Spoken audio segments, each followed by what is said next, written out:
On today's After News, Kenny Omega scorches the AEW roster. A 5-year dream match is booked for this week's Dynamite. No return dates for former WWE Women's Champions. And an ex-WWE star calls himself, quote, the greatest promo of my generation. I'm Adam Wilward. I'm Michael Hamflett. And this is the After News. If you're thinking, wait a second, this is a bit late, well, that's because Andrew Pollard did our brilliant morning news this morning. We'll link to it at the end of this news video. But Michael Hamflett, another day, another round of people saying, you're bloody anti-AEW with those headlines, when in reality we're just trying to get you to click on this story. And here we are because we're just having a bit of a laugh with it. Yeah. Guys, don't think I'm doing so seriously, eh? Come on. Do you know who doesn't? Is an ex-AEW World Champion. Exactly. Basically, Gabe Kidd on Twitter yesterday tweeted Kenny Omega, basically TikTok. I always forget what they're called. Hourglasses. Hourglass, thank you. Don't they, wrestlers? Clock and an hourglass. I'm going to come and kick your ass, basically. And Kenny Omega responded, you must have forgotten that I work for AEW. Most of our roster are delusional psychopaths like you, so I'm kind of used to this shtick. I'll tell you what, bruh, go and win that G1 and maybe I'll think about gifting you with the Kenny Omega touch, the same one that scored all your top talent, that bag here in the US. Good luck. I was popping and reading it. I love it. Brah. Win the G1, brah. Whilst I was away, by the way, was there a picture of Drew McIntyre and Jack Perry? Yeah. I missed all this. Yeah, that one on the internet, that got deleted. Good, nice work. Yeah, I love that. Post on the internet and delete it, because the internet never saves things. Never screenshots. So. This was quite incredible. Yes. From the God. I miss him so much. I was in early this morning, there was nobody else in the office, and I read that tweet and just popped. In an empty room, I popped at a tweet. Tell you what, bruh. Oh, God. Just go and win the G1. Simple, isn't it, really? Delusional psychopath. Did when John Moxley entered the G1, did he win that the first time? Kenny Omega did though, first time. First try. Delusional psychopaths. Like, this is Kenny has fun with this sort of thing. Psychopaths is definitely accurate. Yeah. They've got the beast mortals. Oh yeah, he had a match with Hologram. You got to watch from Collision, by the way. It was good. Yeah. Yes. If you want to find out more about that in some detail, check out our Collision review from yesterday. Wherever you get your wrestling. I will. Thank you very much. You can and should. Do you remember that? I don't know if it was a locker room meeting or exactly what the context was. I remember this. Kind of like, I wouldn't have hired about 78%. Yeah. I bet than all. And where's the line? He's not wrong. Bobby Fishbutton. Come back soon, Kenny. In one tweet. You can just drop a bomb and get all in the mixer, And I like Gabe Kidd going out. He does it a lot with the AEW roster, doesn't he? Sort of fearless from the New Japan side, isn't he, about this? He's a lot nicer when he was in WCW, a lot friendlier. Nice young man. Yeah. What's happened to him? What's wrong, Gabe? But yeah, I feel like there'll be a lot of fun blowback from this as well. And Kenny as well always walks that tightrope, doesn't he? Of like, is he working? He's Steve Austin on a podcast. Are you working or are you shooting? Like, remember the Donovan Dickhead? Like that, he's great at this sort of stuff. I'd get Dijak in. Yeah, I mean, for the Kenny match. Yeah. 100%. Like, it's one that, again, like AEW gets the benefit of obviously booking matches. It's the opposite of when Punk makes a little AEW joke to silence on Raw. AEW can book a match that's referencing a tweet from 6 years ago. Yeah. People are like, yes, finally! Like, they get that, don't they? Would you say that Kenny Omega versus Dijak would be a bit of an AEW dream match? I think it could be, but I've got another one for you. What? This Wednesday night. Oh, well, I didn't book it. Tony Khan does. He just dropped this casually on Twitter, right? On Dynamite this Wednesday, and I'll take Tony's words. After this, I went to our last Wednesday on Blood and Guts, follow-up match. Hangman Adam Page fights Darby Allin for the first time ever on TBS. I know, it's been 5 years, and I've had a kid in my brain sick now. How have they not wrestled in 5 years of AEW? It is incredible. One-on-one, I mean, obviously. I think what's really cool about this is obviously a couple of years back, and mainly around CM Punk, the criticism of Tony Khan was, just get to the matches. Exactly. What are we losing? And then I would say that's something he's absolutely corrected ever since then. We've had a bunch of the big matches, there's a bunch still more to come. And I don't remember ever anybody really clamouring for this one. It was like it was a hidden gem that had never actually been shined up. I suppose for the majority of that time, they're both baby faces. True, yeah. But my word, as with Hangman currently as a heel, Darby is the baby face. He's very grumpy. He's very grumpy. Very bad mood. Darby Allin, not just as a Team AEW rep, but I suppose a winner. Like, he forced the surrender last week. And the physical chemistry these two could exhibit, Jesus Christ. Like, Darby just basically throwing himself at Hangman to try and knock Hangman over, and Hangman trying to clear Allen's head from his body. I have a prediction for the finish of this match. Go on then. It's going to be Hangman Page winning via buckshot lariat. But I forgot to mention, he's on fire as he does it. Good, flaming buckshot. Yeah, we've never seen that yet, have we? Or maybe just his arm. Right, I'll just light myself on fire. There's a flaming one on Wednesday. So it's like, right, Logan Paul, nick that. Go on, steal that. Prime is very flammable, I've heard as well. I bet it is. I wouldn't buy Prime, but I would certainly buy that. I'd give it to my kids. Hangman Page. Kids plural? What's this? Oh, hang on. Wait a second. I need to make a phone call.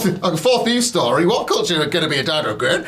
Hangman Page, Darby Allin, very much a match that had it not been booked for Wednesday's Dynamite would be worthy, I would say, of the All-In card. Yeah. And speaking of the All-In card, we're going to be attending, of course. I'm very excited. What I'll probably do on the day of All-In, just get on a ram tube with thousands of people and get to Wembley at 5 to 3. Don't be rushing over there like that. You want to be me. You want to be organised. You want to be on time. So you don't have to give the news to someone else in the morning. But there's nothing to do before the show. Well, that's where you're wrong. What? Wrong T-shirt. But we are going to be doing a live show ahead of All In. And if you're thinking, right, but that's going to be a nightmare to get from over there to Wembo in time, it's minutes away. It's the Crystal Club. I'm making it crystal clear for you. Crystal Club, 12 p.m, hours before All In. There's going to be all of us there, meet and greet. It's going to do a bit of a show, etc., etc. And then basically, we got ourselves a convoy. Ain't you a beautiful sight? We'll all walk over to All In, have a great time, and then we'll probably all leave together, film what went down and ups and downs, of course, and then be like, what do you want to do?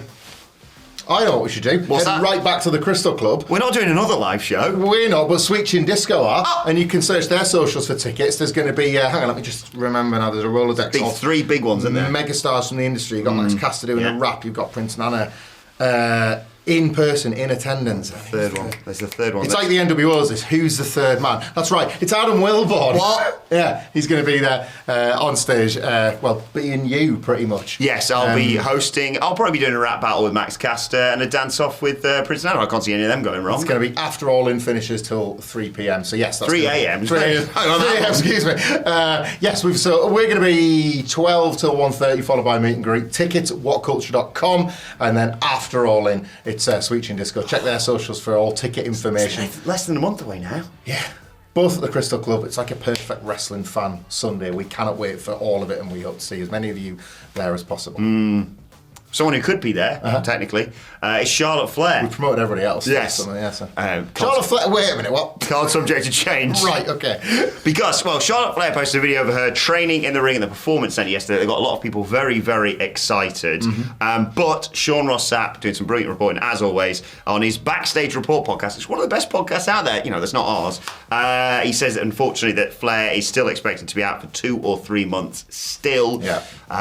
We talked about Charlotte, obviously, and our 20 wrestlers, WWE wrestlers, and when they're expected to return. A brutal one, wasn't it? Yeah, it was a really, really rough one. You would anticipate, maybe with someone of the aura and legacy of Charlotte Flair, if it is going to be 2 or 3 months, they may hold off until the Rumble to bring her back. Yeah, it's a negative and a positive here, isn't it? Because obviously she won't like the idea of months and months and months out on the shelf. But we talk about this quite a lot, like absence makes heart grow fonder in wrestling, the breaks are good for the performers themselves, and there is simply no better time to be getting back to business than January, for Rumble or WrestleMania. It could be post-Survivor Series, I suppose, technically. Yeah. There's never a bad time for them to have a surprise in their locker, but as a Royal Rumble announcement / surprise entrance, she'd be huge. And then whatever, if she's able to get in the mix around WrestleMania season, she'll be buzzing, because of course it was like missing this year's WrestleMania, was it December, January where it happened, so that was the guarantee. She was definitely going to be out for all that stuff, so she'll want to get back in amongst it, you would assume. But yeah, good to see her back training in the ring at very least, but still a few months till that former world champion comes back. And speaking of former world champions,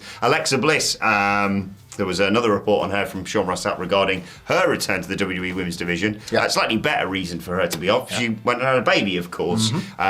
So we're not going to do any of that was 9 months ago, she'll probably be back by now. No. It's been weeks. Sean Ross Sapp saying, I haven't heard of plans for Alexa Bliss coming back as of now. Obviously, her name has still been in the conversation with the whole Wyatt Six thing. But yeah, I presume she's just off enjoying motherhood, and great for her. Yeah, it feels like more in line with what we know now about this current era of WWE. There's a lot of wrestlers that have come out, like not least of all like someone like a Randy Orton, who has said, you get time off if you need it, and it doesn't seem to be, I will say, like this example won't be perfect, but it doesn't feel like it's ever at the expense of somebody's push. If they take the time away, they come back. We've seen this we just talked about Hangman Page. He's somebody that's been able to take breaks from television, but that's taken as a benefit to the character, because then as soon as he comes back hot and all that sort of thing. So it's probably the model to to follow in WWE as well. It's ridiculous the amount of stacked talent in both AEW and WWE's women's divisions. Yeah. Like, in terms of like people coming back, you got your Jamie Hayter, for example, can't wait for her to come back, and Alexa Bliss. It's been a long, long time, of course, since we've seen her in the wrestling ring. That's how being pregnant works. But yeah, really excited whether or not she does Wyatt 6 stuff or just comes back. And yeah, she was an awesome world champion, of course. Like Alexa Bliss and Charlotte Flair are stars. Yeah. They would return into big spots almost like straight away, wouldn't they, as well? So yeah, they're aces in the WWE tour whenever they want to choose to come back. Somebody that probably won't be making a comeback anytime soon, but certainly feels like he should, right? I haven't told you who this person is. No, I'm in the dark here. The quote we used at the top of this news video was the greatest promo of my generation. Those are the exact words out of the mouth of Enzo Amore. Of why did I not? Of course. He was speaking to, so there's that, and he's about to compare himself to somebody else. He was speaking to Wrestling Shoot interviews about a potential comeback, and he noted how obviously... Rather well known for shoot interviews, isn't he? Indeed, he is. He'd want to involve Paul Heyman in that, possibly an acknowledgement ceremony. I'm not making this up. But he goes on to call himself the greatest promo of my generation, and then adds... It's inevitable one day. I'm the greatest promo of my generation, and I'm out there with the greatest promo of his generation, The Rock. Okay, yeah. How does this not happen?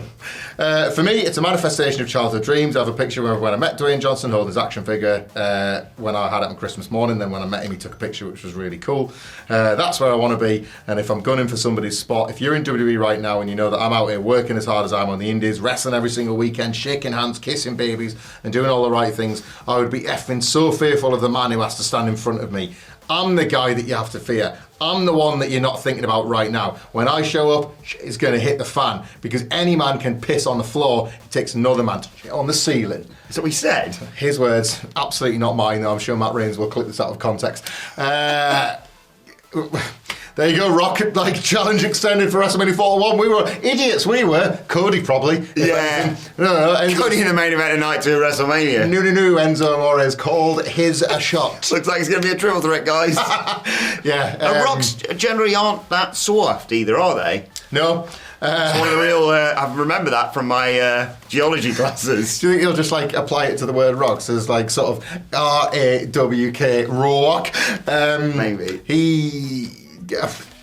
He believes it. This was kind of part Talks of... a big game, doesn't he? Well, this was sort of the blessing and the curse of Enzo Amore way back when, wasn't it? He was talking in a way where simply so few other talents were permitted to and had the confidence to, realistically, from NXT. It was promo first, match second. And at this point, obviously, with him working the indies in his own words and getting out and about there, the more he gets talked about, the better. And basically saying he's this generation's version of The Rock is one way to get idiots on the internet like us talking about him. So, mission accomplished. Tick, tick, mother effing tick for Enzo Amore today. I have a feeling that LA Knight was just sort of asleep the other... You all right, love? Sorry, it's had a horrible... Ugh. But yeah, let us know if you'd like to see Bada Boom, the realest guys in the room, go at it. In the comments section, but look, be nice to each other there. Insane, yeah. And let us know your thoughts on everything we discussed in the comments section. But don't forget, you get your tickets for our live show, as Hamfler mentioned. whatculture.com/tickets, and join us for Sweet Chin Disco. Just search Sweet Chin Disco. It's the first link that comes up for you for immediately after All In. And if you want to check out this morning's news video, it's right here. Bye.